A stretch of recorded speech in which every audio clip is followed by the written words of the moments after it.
Jayapal, and distinguished members of the subcommittee. Thank you for the opportunity to testify.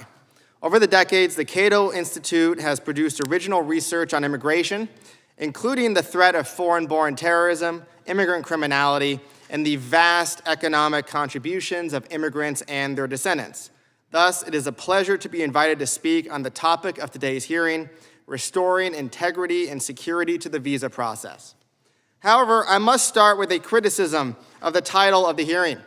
The title, quote, "Restoring Integrity and Security to the Visa Process," implies that integrity and security were somehow lost or missing from the visa process. Nothing could be further from the truth. The visa security system was rightly overhauled after the 9/11 attacks and has only gotten more thorough, more complex, and expanded to cover more categories of immigrants and non-immigrants since then. But the ultimate proof is not in the legal procedures or the number of government employees who do the checks. The proof is in the security results. Since the post-9/11 overhauls, 19 people have been murdered in attacks on U.S. soil committed by foreign-born terrorists who entered on non-immigrant visas. Now, every murder, of course, is a tragedy, but perspective also matters when deciding how to save the greatest number of lives. For instance, it's likely that more people have been killed in the U.S. by shark attacks since 9/11 than by foreign-born terrorists who entered on non-immigrant visas. 0 people were murdered by foreign-born terrorists on U.S. soil during the Biden administration, the first administration with 0 such murders for as far back as we have data. That's evidence of a visa system with the integrity and security that Americans deserve. ICE recently arrested 15 Iranian nationals as of last night. The justification was a supposed terrorist threat from phantom Iranian sleeper cells we've heard so much about over the decades. ICE knew about these Iranian nationals, many of whom were criminals, before the administration decided to bomb Iran. If the threat was serious, why wait until now? ICE was likely too busy harassing non-criminals at Home Depot. The crime rates of immigrants, no matter what data sources you use, all show that immigrants and travelers have a low incarceration or crime rate, far lower than native-born Americans. Even for our nationals from countries that don't cooperate and share crime data with the U.S. have lower crime rates than native-born Americans. There are always going to be bad actors, criminals, terrorists, spies, or others, who will try to enter the United States. The visa security system isn't perfect. It's not, and we cannot expect it to be. But it works pretty darn well.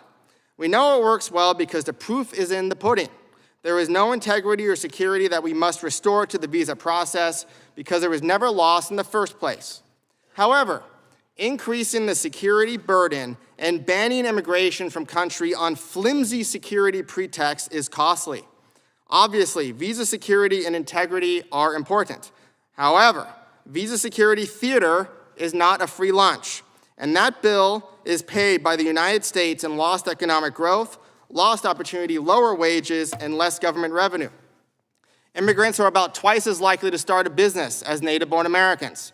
From small corner shops to billion-dollar corporations, immigrants are more likely to be entrepreneurs or founders than native-born Americans. Immigrant workers raise the wages of American workers by filling critical niches in the labor market. Immigrants are overrepresented in economic sectors and occupations, from agriculture and construction to childcare, engineering, and the sciences. Immigrants pay about $1.38 in taxes to the federal government for every dollar in benefits they receive. And the benefits to the United States go on. I want you to imagine what our country would look like today without immigrants from the past. The U.S. population is approximately 340 million. If immigration was shut down in the year 1800, there would only be about 100 million Americans here. Nobody in their right mind would think that those mere 100 million Americans in this alternative scenario would be richer or freer than the 340 million people living here today. So why do you imagine that our descendants would be richer if we closed the border today? The visa system has integrity. The visa system is secure. Don't be afraid of small threats, exaggerated hazards, or frightening rhetoric. Don't pile on more regulations, immigration restrictions that will reduce our security, and country bans that fix a non-existent problem. Don't impose that burden on Americans today or our descendants tomorrow.